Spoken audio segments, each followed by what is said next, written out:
weekly sit-down with local agricultural leaders and businesses. This is Tailgate Conversations. Presented by Pinnaker Chevrolet.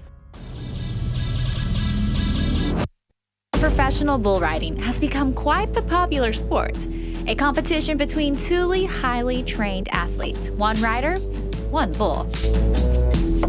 J.B. Mooney, professional bull rider. The relationship with me and the bull, that's how I make my living, you know. He doesn't perform, I don't get a good score. They buck hard. If I do my job and stay on, we win a lot of money.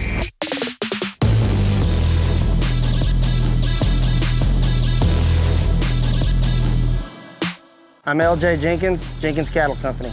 Ever since I was little, I wanted to be a bull rider, and I rode calves, steers, moved on to big bulls, and then I moved to New Mexico, and that's where I really started riding professional bulls.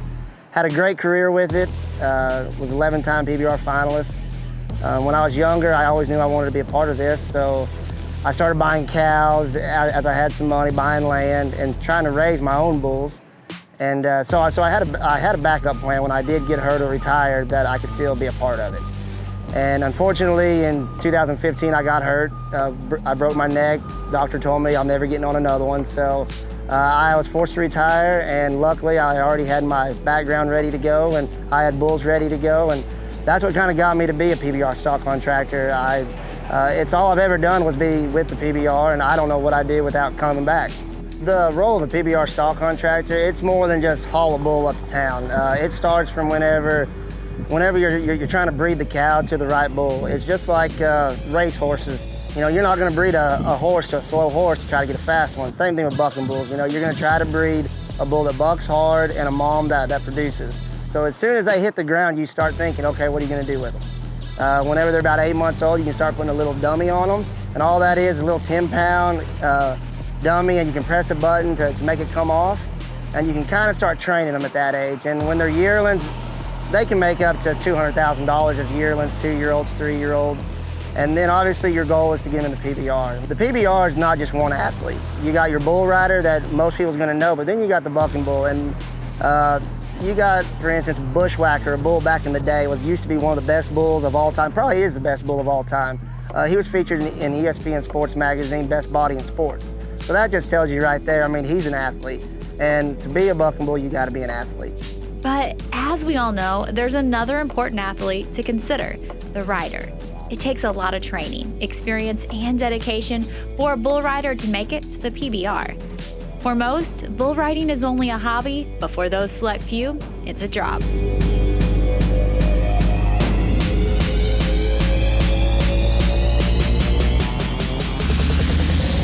I started rodeoing when I was 3 years old.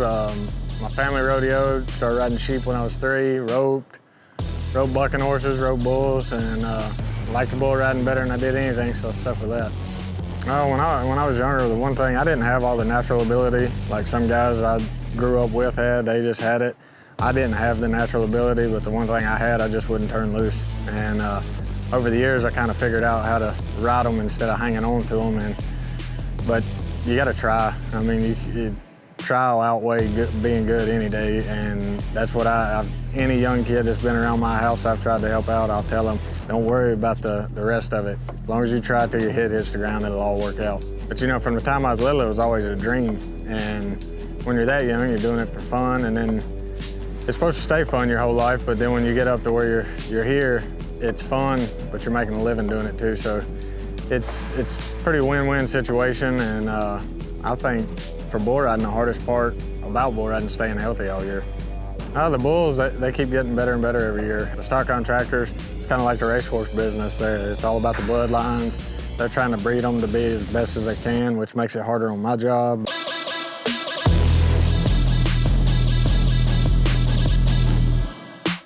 Bull riding is a unique sport because not only are the two athletes competing against each other, they also rely on one another to get a high score. We're here with Jay Doherty, who is part of the American Bucking Bull Incorporated. And Jay, take us through what is ABBI? Well, ABBI is a sister company to the PBR for what everybody's here for, but we're mainly a bucking bull registry. We're a cattle registry just like Hereford or Angus like that. We're the third largest one in the country, have about 200,000 animals in there, but we're a registry, but then we also do events, and they compete for prize money just like the riders do. So just like the riders, the animals, they're judged on their buck, intensity, spin, everything that's going to get those riders to where they're going to have those higher scores.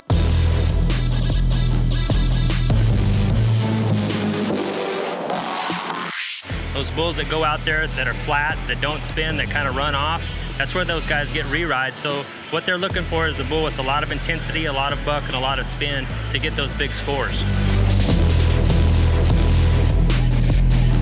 As you can tell, both human and animal athletes are competitors and have spent hours training and working hard to make it to the top.